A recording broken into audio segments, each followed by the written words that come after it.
궤도 신사 아르센 리팽. 아르센 리팽 체포되다.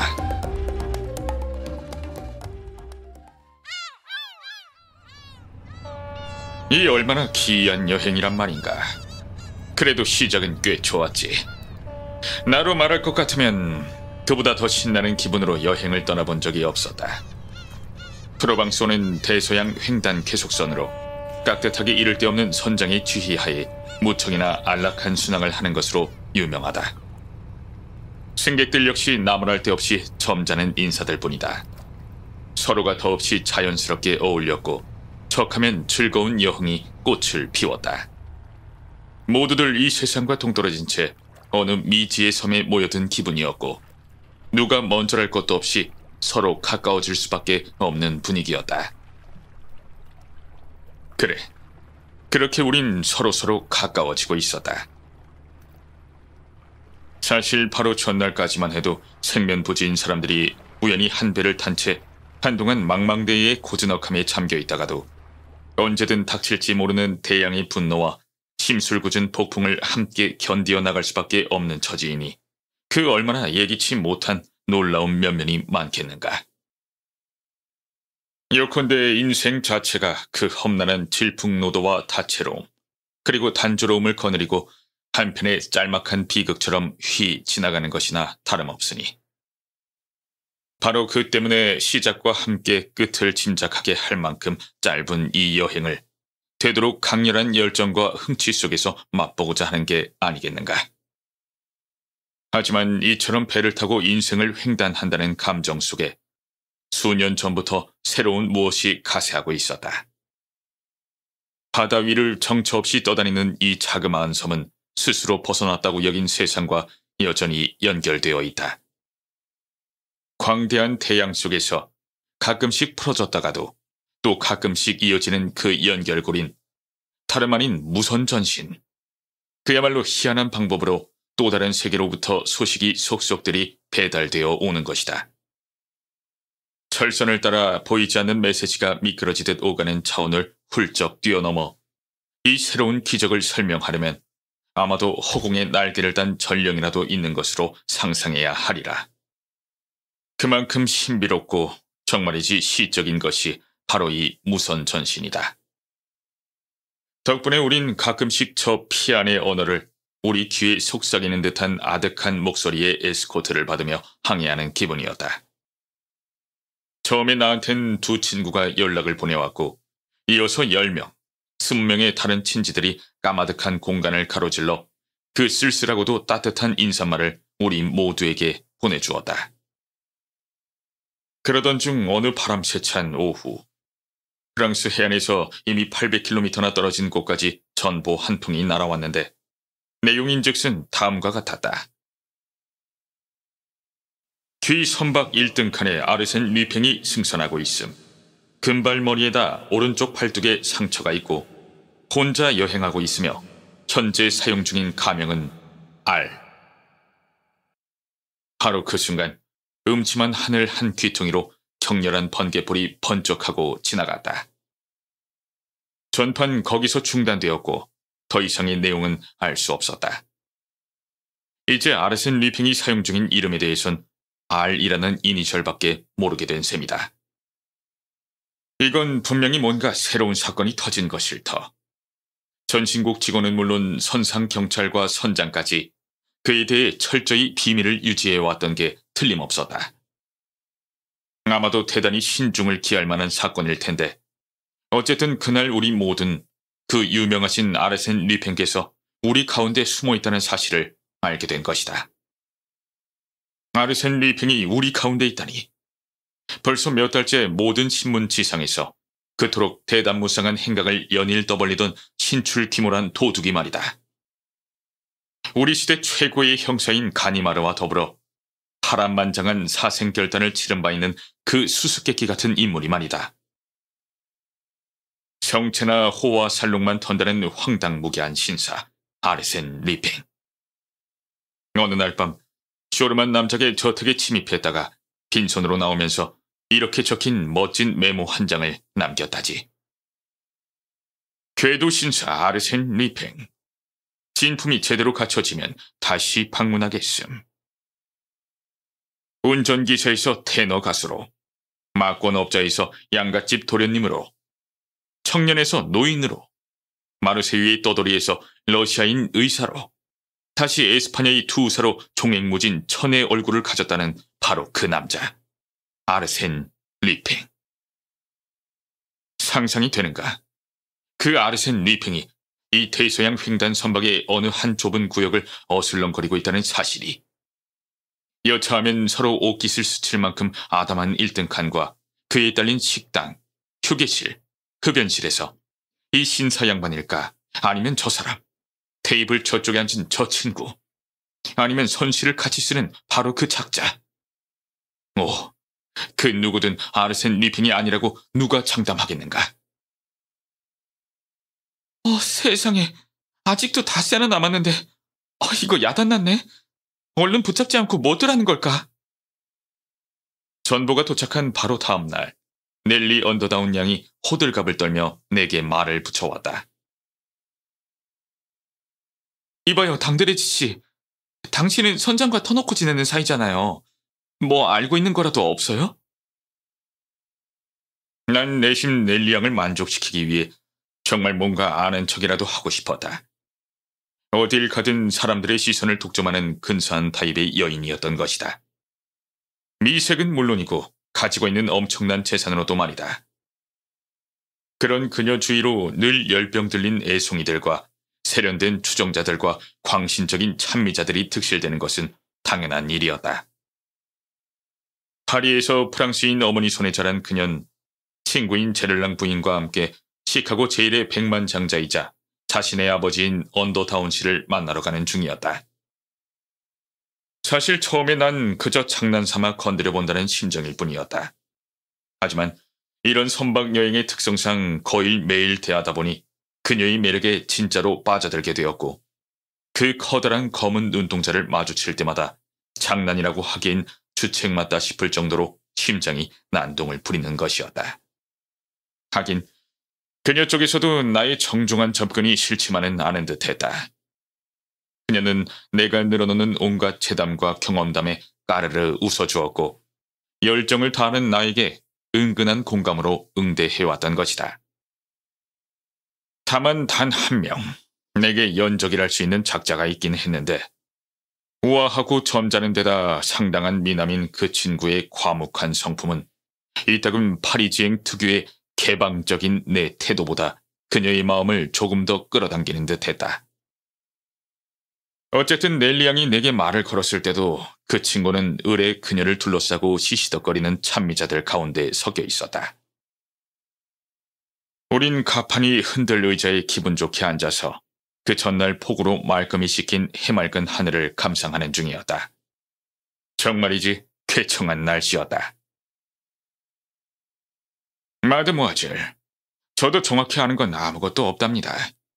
하지만 우리라고 아르센 리팽의 숙적인 저 늙은 가니마르처럼 직접 수사를 해보지 말라는 법은 없죠. 안 그렇습니까? 어머나, 그렇게까지? 너무 자신하는 거 아닌가요? 뭐가 어때서요? 모탈이란 법도 없지 않습니까? 이건 보통 복잡한 문제가 아닐 텐데요. 그건 문제를 해결할 몇 가지 단서에 대해서 당신이 잘 모르기 때문일 겁니다. 단서라뇨? 자, 첫째, 리팽은 현재 R이란 이름으로 불린다. 그건 참 애매한 단서인데. 둘째, 그는 혼자 여행 중이다. 여기 그런 사람이 한둘인가요? 셋째, 그는 금발이다. 그래서요? 그러니 이제 남은 일은 승객 명단을 하나하나 조사해서 이상의 조건에 해당하지 않는 인물부터 제외해 나가면 되는 겁니다. 마침 난 호주머니 속에 있던 승객 명단을 꺼내서 내친김에 훑어보기 시작했다. 자, 가만 보니 우리의 주목을 끌만한 이니셜의 이름을 가진 자가 13명밖에 없군요. 어머, 겨우 그만큼이에요?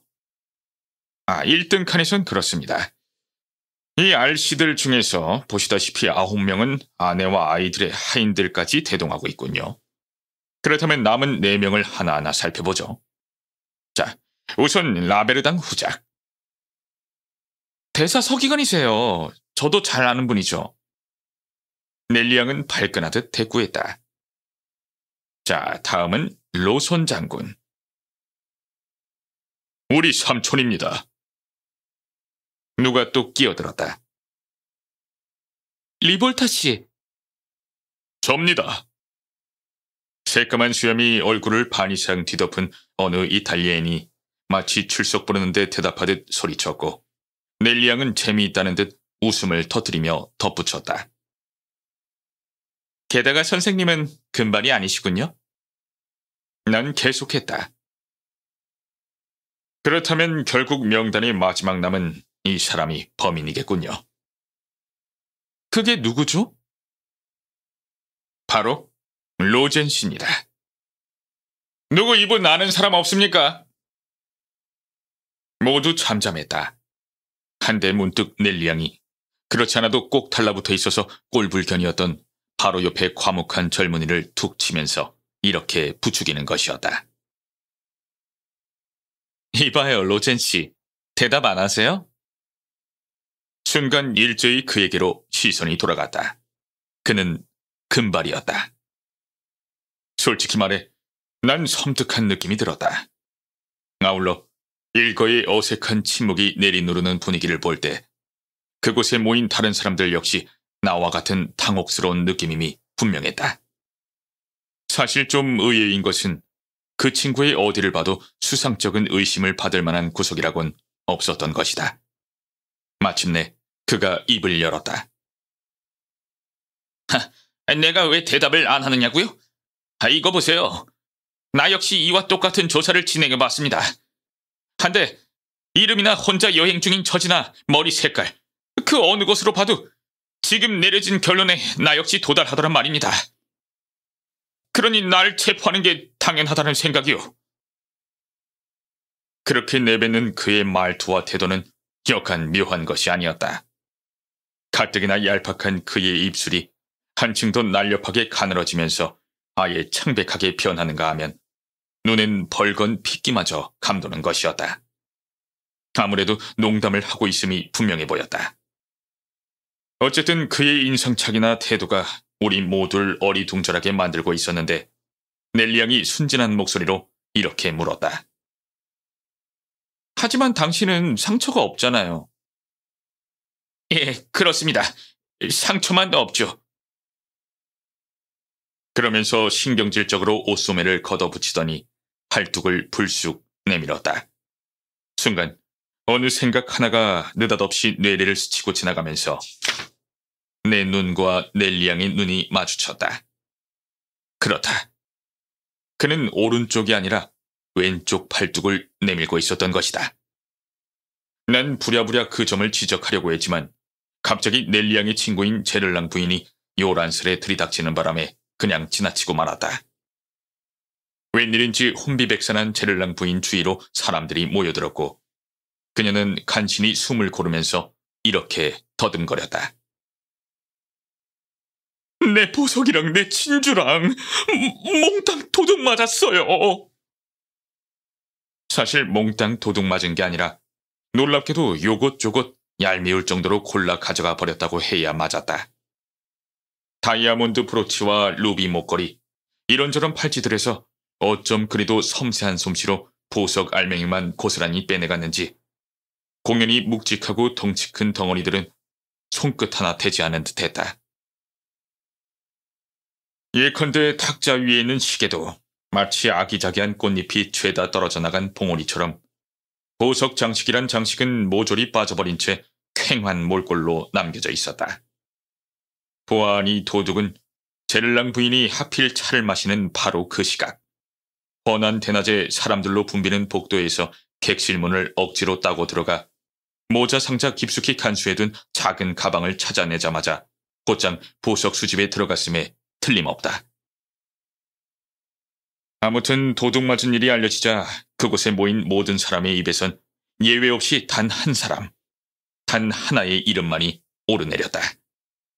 아르센 리팽. 실제로 그처럼 정교하고 신비스럽고 귀신이 곡할 솜씨를 발휘할 만한 자는 그 말곤 생각하기 어려웠던 것이다. 게다가 이 얼마나 계산적인가.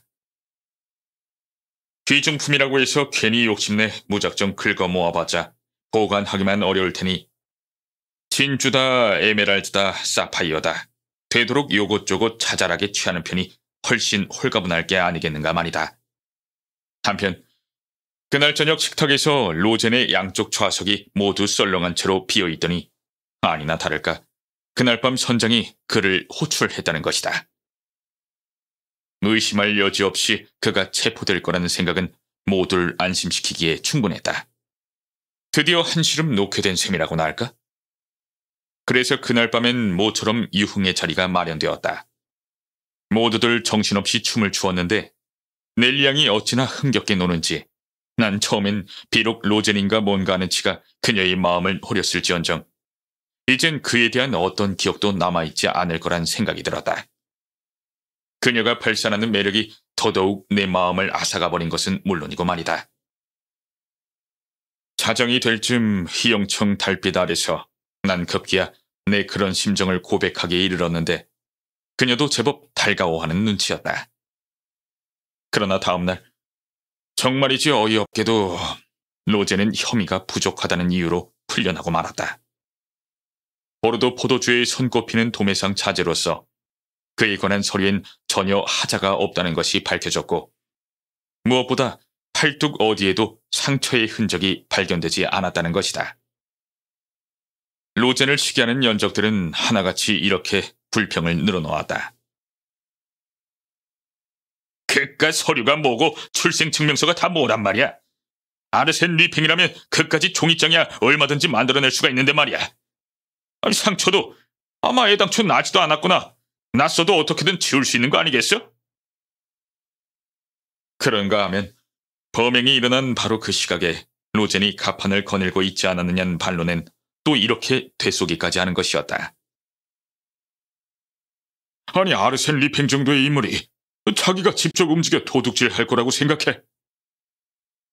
아무튼 온갖 억측을 다 제쳐두고 제 아무리 꼼꼼한 사람이라 해도 쉽게 이해되지 않는 점은 여전했는데 도대체 혼자 여행 중이며 금발이고 알로 시작되는 이름을 가진 사람. 전보에서 지목했던 바로 그 인물이 이제 로젠 말고 누구이겠냐는 점이었다. 아니나 다를까 점심 식사가 시작되기 몇 분 전 로젠이 대담하게도 우리가 모여있는 테이블로 다가오자 넬리안과 제를랑 부인은 쌀쌀맞게 일어나 다른 데로 자리를 옮겨갔다. 얼마나 깨름칙했으면 그랬겠는가. 그로부터 1시간 후 손으로 갈겨 쓴 일종의 회람이 승무원을 포함한 모든 객실의 승객들에게 돌려지고 있었다. 루이 로젠 씨는 아르센 리팽의 정체를 밝혀내거나 도난당한 보석을 찾아주는 사람에게 1만 프랑을 지급하겠음. 그것도 모자라 그는 선장에게 이렇게 선언했다고 한다. 설사 아무도 내 편이 되어주지 않는다 해도 내가 직접 나서서 놈에게 본때를 보여주고야 말겠소이다. 하지만 이에 대해 사람들은 로젠 대 아르센 리팽 혹은 떠도는 소문대로 아르센 리팽 대 아르센 리팽의 싸움이라니 거참 재미있겠군 하며 비아냥대는 것이었다. 로젠의 몸부림은 그로부터 이틀을 꼬박 이어졌다. 여기저기를 동분서주하며 이것저것을 샅샅이 캐묻고 다니는 그의 모습을 사람들은 어렵지 않게 목격할 수 있었다. 심지어 한밤중에도 이복도 저복도를 어슬렁거리는 그의 그림자가 섬뜩섬뜩 사람을 놀라게 했다. 그런가 하면 선장은 선장대로 좀 더 적극적인 대책에 나서고 있었다. 프로방수호는 난데없는 수색작전에 발칵 뒤집히다시피 했다. 그 어떤 객실도 예외 없이 수색 대상이 되었는데 도난당한 물건들이 반드시 범인의 객실에만 숨겨져 있으리란 보장이 없다는 것이 그 이유였다. 그런 와중에 넬리 양이 내게 넌지시 물었다. 이만하면 뭐가 나와도 나오겠죠? 그가 제 아무리 마법사 뺨치는 작자라 해도 설마 번쩍거리는 다이아몬드를 눈에 보이지 않게 만들 수는 없을 거 아니에요. 네, 물론이죠. 이래도 안 나오면 모자 아니든 윗돌이 안감이든 몸에 걸치고 있는 옷까지 몽땅 벗겨서 뒤져봐야 할 겁니다. 그러곤 그녀의 온갖 포즈를 지겹도록 찍어댄 나의 9 곱하기 12 사이즈 코닥 카메라를 보여주며 덧붙였다. 이 정도 크기의 카메라만 있어도 체르랑 부인의 사라진 보석들을 숨기기엔 충분하다고 보지 않습니까? 이렇게 그저 경치 사진을 찍는 척하면 그야말로 감쪽 같죠? 하지만 아무 단서도 남기지 않는 도둑이란 없다고 하던데요? 하나 있죠. 아르센 리팽. 왜 그렇게 생각하시는 거예요? 그는 도둑질 자체만 생각하는 게 아니라 주변 상황 전체를 고려할 줄 알기 때문이죠. 처음엔 당신도 꽤 자신만만하지 않았던가요? 네, 그랬죠. 하지만 가만히 보니 놈의 수완이 먹혀들고 있어요. 그렇다면 당신 생각엔... 네, 제 생각엔 지금 시간 낭비를 하고 있는 겁니다. 실제로 수색 활동은 아무런 성과도 없었고 들인 노력에 전혀 걸맞지 않았다. 즉, 이번엔 선장이 애지중지하던 시계까지 감쪽같이 사라져버린 것이다. 당연히 노발대발한 선장은 더더욱 열을 올리며 날뛰었고 그렇지 않아도 몇 차례 신문을 했던 로젠의 주변을 바짝 맴돌기 시작했다. 한데 시계를 잃어버린 바로 다음 날, 정말이지 어이없게도 그 시계가 부선장의 붙였다 뗐다 할 수 있는 셔츠 칼라 속에서 나오는 것이었다. 이 모든 일은 마치 요술처럼 일어났고 아르센 리팽의 탁월한 유머 감각을 만천하에 다시 한번 드러냈다. 글쎄, 뭐랄까, 그는 분명 도둑이긴 했으나 예술적 위트가 기막히게 돋보이는 호사가이기도 했던 것이다. 도둑질은 그의 업이면서도 동시에 유흥거리나 다름없는 것 같았다. 자신이 공연하는 연극에 신이 나 있다가도 무대 뒤에선 연출된 재치와 거짓 상황에 잔뜩 현혹된 관객을 내다보며 배꼽이 빠져라 웃어대는 짓궂은 배우. 바로 그런 모습이라고나 할까? 단연코 예술가라고 칭할 만한 리팽의 이미지와 로젠의 음울하면서도 고집불통 같은 인상을 비교해봤을 때 그처럼 판이한 이중적 역할이 단 한 사람에 의해 이루어지고 있다는 생각에 난 내심 감탄을 금할 수 없었다. 그러던 중 바로 그제 밤, 당직사관이 가판의 가장 후미진 곳에서 웬 사람의 신음소리를 듣게 되었다. 자세히 살펴보니 회색의 두툼한 보자기로 얼굴을 덮어쓴 남자가 양손이 단단한 끈으로 묶인 채 나자빠져 있는 것이었다. 얼른 끈을 풀어주고 일으켜 세웠는데 다름 아닌 로젠, 그자였다. 로젠 자신의 말론 그날도 이리저리 쑤시고 다녔는데 문득 누군가에 의해 내동댕이 쳐져 꼼짝없이 당했다는 것이다. 그의 옷깃엔 다음과 같은 쪽지가 옷핀으로 꿰매져 있었다. 아르센 리팽은 로젠 씨가 내건 보상금 1만 프랑을 고맙게 접수하겠음. 사실 로젠이 강탈당했다는 지갑엔 빳빳한 지폐 다발로 정확히 2만 프랑이 있었다고 한다. 사람들은 다짜고짜 모든 것이 이 가련한 작자의 자작극이라고 몰아붙였다. 하지만 혼자서 그런 식으로 자기 팔을 묶기도 불가능해 보일 뿐더러 쪽지의 글씨체가 로젠의 필체와 전혀 닮지 않았다는 점이 석연치 않았다. 그 필체는 확인해본 결과 지난 신문에 기사화되었던 아르센 리팽의 필체와 너무나도 흡사했던 것이다. 그렇다면 결국 로젠은 아르센 리팽이 아니라는 얘긴데 역시 보르도의 포도주 도매상의 그저 평범한 자식에 불과했단 말인가. 아울러 이젠 아르센 리팽의 존재가 그 어느 때보다도 섬뜩하게 다가오는 것이었다. 그것은 공포의 이미지였다. 누구도 감히 혼자서 객실을 지키려 하지 않았고 더군다나 으슥한 구석을 산책하는 일은 꿈도 꿀 수 없었다. 모두들 조심스럽게 되도록 낯익은 사람들끼리 모여다녔다. 심지어 웬만큼 얼굴을 익힌 사람끼리도 의심의 눈초리를 차마 감추지 못했다. 차라리 어떤 특정 인물 하나로부터 비롯한 공포감이었다면 이토록 전전긍긍하진 않았을 텐데. 아르센 리팽. 그는 이제 한 사람이 아니라 모든 사람 그 자체였던 것이다. 잔뜩 긴장한 우리의 상상력은 그에게 무한한 권능을 어쩔 수 없이 부여하고 있었다. 모두의 생각에 그는 기상천외한 둔갑수를 자유자재로 구사하는 괴인이었으며 존경할 만한 로손 장군이었다가 고결한 라베르당 후작도 얼마든지 될 수 있는 존재였다. 더군다나 이젠 R이라는 이니셜이 별 의미가 없는 지경이라 심지어 아이와 가족, 하인을 동반한 어느 누구도 아르센 리팽이 아니라고 장담할 수 없게 되었다. 초기에 당도한 정보만으론 이 신출귀몰한 궤도에 대해 아무것도 모르는 것과 같았다. 게다가 선정이 추후의 정보를 공개하지 않아 우린 답답한 마음만 달래고 있어야 했다. 하루하루가 끝날 것 같지 않게 이어졌고 모두들 막연한 재앙을 기다리는 심정으로 시간의 흐름을 지켜볼 뿐이었다. 만약 이번에 무슨 일이 생기면 그것은 단순한 도둑질이나 폭행이 아니라 진짜 범죄 행위, 어쩌면 살인이 될 수도 있었다. 아르센 리팽이 그까지 도둑질 2차례로 만족하리라고 생각하는 사람은 아무도 없었다.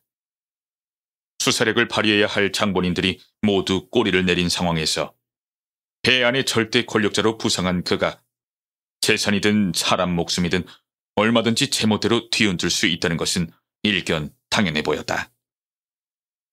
한데 솔직히 말해서 나만은 그런 상황을 은밀히 즐기고 있었다. 왜냐하면 넬리 양이 점점 더 나를 신뢰하고 의지해왔기 때문이다. 워낙에 소심한 성격인데다 험한 사건을 연이어 목격하고 나자 그는 고맙게도 나의 보호를 절실히 원하게 된 것이다. 좀 심하게 얘기해서 난 아르센 리팽에게 감사한 마음까지 들었다. 우리 두 사람을 가깝게 만들어준 게 바로 그가 아닌가. 그자 덕분에 내가 더없이 감미로운 꿈에 젖은 채 여행할 수 있는 것이 아니던가. 그래, 사랑의 단꿈에 젖어 있다는 걸 어찌 숨길 수 있겠는가. 당들의 집 가문은 원래 푸아투 지방에선 네로라 하는 집안이지만 요즘은 그 문장이 다소 빛이 바란 게 사실이다. 그러니 아직 혈기왕성한 젊은 귀족으로서 그 이름에 걸맞은 옛날의 광희 속에 잠시 푹 젖어보려 한들 크게 잘못이랄 순 없지 않은가. 나의 고결한 몽상은 다행히도 넬리 양의 비위에 크게 어긋나는 것 같지 않았다. 날 가만히 웃으며 바라보는 그녀의 눈빛이 오히려 내 꿈을 부추겼다. 그녀의 그윽한 음성은 나에게 좀 더 대담해지라고 채근하는 듯했다. 우린 배전 난간에 나란히 팔꿈치를 괴고 선 채 눈앞에 펼쳐지는 신대륙의 해안선을 감상하고 있었다. 수색은 벌써 중단된 상태였다. 이젠 막연히 기다리는 것이 능사였다. 깔끔한 선수에서부터 이민자들로 북적대는 중간 가판에 이르기까지 모두들 풀리지 않는 수수께끼가 속 시원히 해결될 순간만을 기다리는 눈치였다. 과연 누가 아르센 리팽인가? 어떤 이름, 어느 얼굴 뒤에 그 유명한 아르센 리팽이 숨어 있는가? 그러던 중 드디어 운명의 순간이 닥쳐왔다. 아, 내가 앞으로 100년을 더 살더라도 어찌 그때 사건을 잊으리요? 넬리야, 얼굴이 몹시 창백하군요. 기진맥진한 채 팔에 기대고 있던 넬리 양에게 난 부드럽게 속삭였다. 아, 당신 처음하고는 많이 다르시네요. 생각해보세요. 지금 이 순간을 당신과 함께 보내고 있다는 게 저로선 더없이 행복하답니다. 넬리야, 당신을 오래오래 기억할 것 같아요. 그녀는 몹시 지친 나머지 내 말에 별로 귀를 기울이지 않는 눈치였다. 이윽고 트랩이 내려지자마자 우리가 미처 건널 틈도 없이 세관원들과 제복 차림의 남자들, 이런저런 배달부들이 선상으로 오르기 시작했다. 그 광경을 물끄러미 바라보면서 넬리 양이 중얼거렸다. 배를 타고 오는 동안 아르센 리핑이 이미 탈출했다 해도 전 더 이상 놀라지 않겠어요. 하긴 그자라면 아마 배 안에서 체포되기보단 대서양 한가운데로 뛰어들었을지도 모르죠. 불명예보단 죽음을 선호할 그런 인물이니까요. 농담도 잘하셔. 그녀는 시큰둥하게 대꾸했다. 한데 갑자기 내가 멈칫하자 놀란 그녀가 왜 그러느냐고 물었다. 트랩 바로 앞에 서 있는 저 키 작은 늙은 남자 보여요? 올리브 그린 색깔의 프로코트 차림에 우산을 든 남자 말인가요? 네, 바로 가니마르입니다. 가니마르라고요? 그렇습니다. 가니마르. 유명한 형사죠.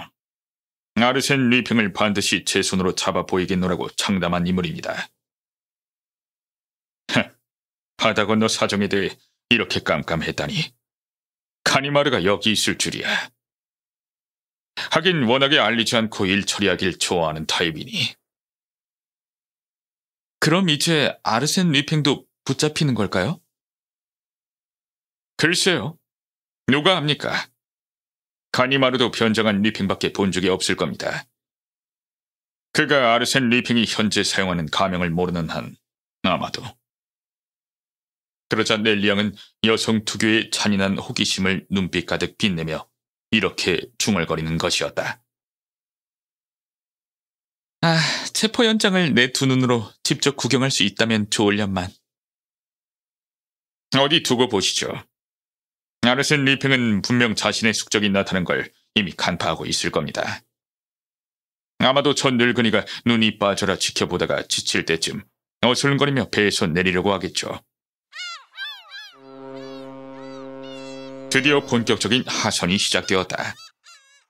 가니말은 우산을 비스듬히 짚은 채 난간을 따라 부랴부랴 밀려오는 군중을 무심한 표정으로 바라보고 있었다. 이렇게 보니 승무원 하나가 그의 바로 뒤에 붙어서서 이따금 귀의 말을 건네고 있었다. 라베르당 후작과 로손 장군, 이탈리아인인 리볼타가 순서대로 줄지어 내려갔고 많은 승객이 연이어 그 뒤를 따랐다. 그리고 급기야 로젠이 모습을 드러냈다. 가엾은 로젠. 그는 아직도 자신에게 닥쳤던 사건의 후유증에서 채 벗어나지 못한 듯했다. 넬리 양이 넌지시 말했다. 아무래도 저 사람 같아요. 어떻게 생각하세요? 가만, 지금 저 가니마르와 로젠을 동시에 사진 속에 담으면 참 재미있겠어요. 난 짐이 많으니까 당신이 좀 찍어봐요. 난 얼른 카메라를 건넸지만 그녀가 막상 셔터를 누를 준비가 되었을 땐 이미 로젠이 가니마르 앞을 지나쳐간 뒤였다. 마침 승무원이 잽싸게 가니마르의 귓전에 뭐라고 속삭였으나 그는 그저 어깨를 으쓱할 뿐이었고 로젠은 아무렇지도 않게 그 앞을 지나쳐버렸던 것이다. 세상에. 그렇다면 대체 누가 아르센 리핑이란 말인가? 정말이지 누구죠? 넬리 양도 다소 격앙된 어조로 내뱉었다. 이제 남은 사람은 약 20명 남짓. 넬리 양은 두려움에 떨리는 눈초리로 그 사람들을 하나하나 눈여겨보았다. 이제 우리도 내려야죠. 내가 재촉하자 그녀가 앞장섰다. 그러나 채 10걸음도 못 가서 가니마르가 벼랑간 우리 앞을 가로막는 것이었다. 무슨 일이오? 내가 매몰차게 소리치자 가니마르가 싸늘한 어조로 반문했다. 잠시만요, 선생. 뭘 그렇게 서두르는 겁니까? 보시다시피 승려분을 에스코트하고 있지 않습니까? 잠깐만 기다리시오. 그의 말투는 조금 더 완강해져 있었다. 그는 찬찬히 나를 훑어보더니 두 눈을 똑바로 쏘아보며 이렇게 말했다. 아르센 리팽이 아니시오. 난 자칫 침이 튈 뻔할 정도로 웃음을 터뜨렸다. 천만에요. 난 베르나르 당드레지라고 합니다. 베르나르 당드레진 3년 전 마케도니아에 있어 사망했소이다. 베르나르 당드레지가 죽었다면 나 역시 이 세상 사람이 아니겠군요. 자, 여기 신분증이 있소이다. 그건 틀림없는 당드레지 씨의 신분증이요. 원한다면 당신이 어떻게 그걸 손에 넣었는지도 내 기꺼이 설명해드리겠소이다. 당신 정말 돌았군. 아르센 리팽은 알리라는 가명으로 승선했단 말이오. 그 역시 당신의 여러 속임수 중 하나일 뿐이지. 일부러 거짓 흔적을 만들어 놓았을 뿐이야. 아, 당신 정말 대단한 친구이긴 해. 하지만 어쩐지 이번엔 덜미가 잡힌 것 같군 그래. 자, 리팽. 이젠 정정당당하게 정체를 드러내시지. 난 잠시 망설였다. 순간 가니마르의 억센 팔이 느닷없이 내 오른쪽 팔뚝을 낚아채는 것이 아닌가. 난 비명을 질렀다. 전보에 명시된 그대로 아직 채 아물지 않은 상처를 우악스럽게 움켜쥐었던 것이다. 이젠 별 도리가 없는 상황이었다. 난 넬리앙을 가만히 돌아보았다. 그녀는 할 말을 잃은 채 벌벌 떨며 서 있었다. 그녀는 한동안 내 눈을 멍하니 들여다보더니 좀 전에 내게서 건네받은 코닥 카메라에 천천히 시선을 떨구었다. 그 태도로 보아 난 그녀도 이제 모든 걸 깨달았을 거란 확신이 들었다. 그렇다. 가니마르의 손에 체포되기 직전 내가 그녀에게 건넨 그 자그마한 암흑 상자 속엔 로젠의 2만 프랑과 함께 제를랑 부인의 다이아몬드와 진주알들이 빼곡히 들어차 있었던 것이다. 아, 맹세컨대 가니마르와 그 수하 둘이 나를 에워쌌을 때 이젠 정말 체포되었다는 것이나 사람들의 적이 어린 시선, 뭐 그런 것들은 사실 안중에도 없었다. 오로지 내가 궁금한 것은 넬리앙이 내게서 건네받은 그 물건에 대해 어떤 결정을 내릴 것인가 하는 점이었다. 내가 저지른 일에 대해서 그토록 결정적인 증거물도 없을 터. 과연 넬리앙은 그것을 공개할 것인가? 그녀가 나를 배신할까? 과연 나를 저버릴까? 한치의 용서도 없는 적으로서 행동할 것인가? 아니면 자기도 모르는 사이 애틋한 마음에 온갖 적이가 봄눈 녹듯 녹아버린 한 여인의 자세로 대처할 것인가? 그녀는 아무 말 없이 나를 지나쳐갔고 나 역시 잠자코 고개를 숙여 정중히 작별 인사를 했다. 그녀는 다른 승객들과 섞여서 트랩 쪽으로 향했다. 내 코닥 카메라를 손에 움켜쥐고서 말이다. 하긴 떠들썩한 군중 앞에서 차마 공개하기가 꺼려졌을지도 모른다. 아마 조금 시간이 지난 뒤 자연스레 증거물을 제출하겠지. 그런데 트랩 중간쯤에 이르렀을 때였다. 짐짓 발을 헛디딘 척하면서 그는 들고 있던 카메라를 정확히 부두 외벽과 배의 옆구리 사이 물속으로 떨어뜨리는 것이 아닌가. 그러곤 표표히 멀어져가는 것이었다. 군중 속으로 스며드는 그녀의 아리따운 실루엣은 보일 듯 말 듯 나타났다간 영영 사라졌다. 끝이었다. 그렇게 끝나가고 있었다. 한동안 난 서글픈 마음과 애틋한 감동에 젖은 채 묵묵히 서 있었다. 그리고 가니마르가 깜짝 놀랄 정도로 크게 한숨을 내쉬며 이렇게 중얼거렸다. 어쨌든 무리를 일으켜 유감이외다.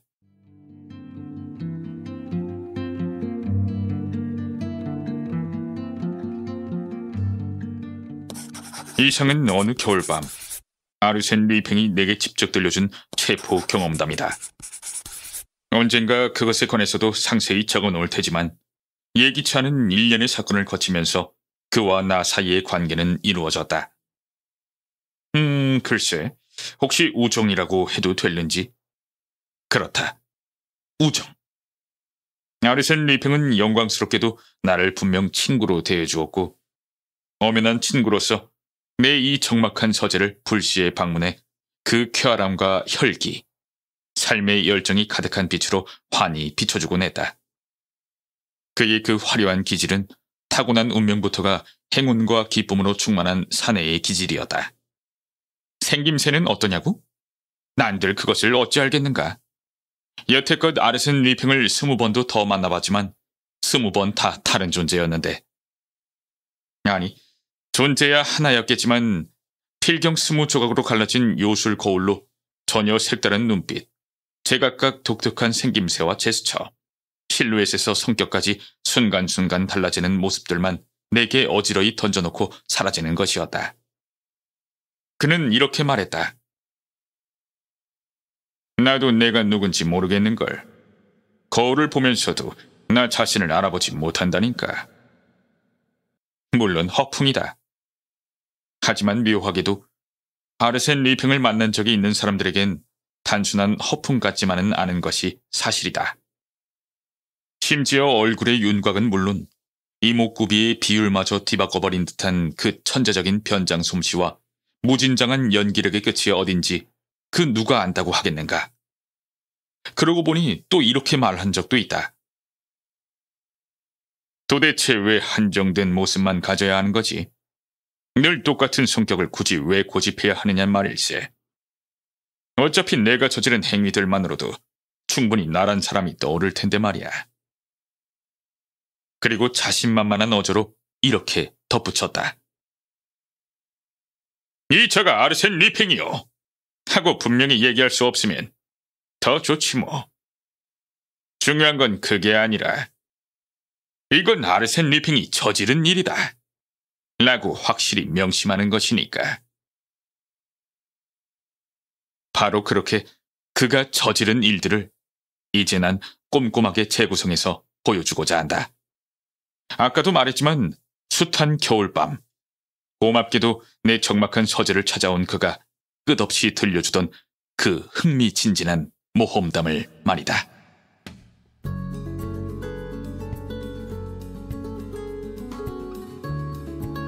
궤도 신사 아르센 리팽. 아르센 리팽 체포되다. 오늘 밤 책 한 잔.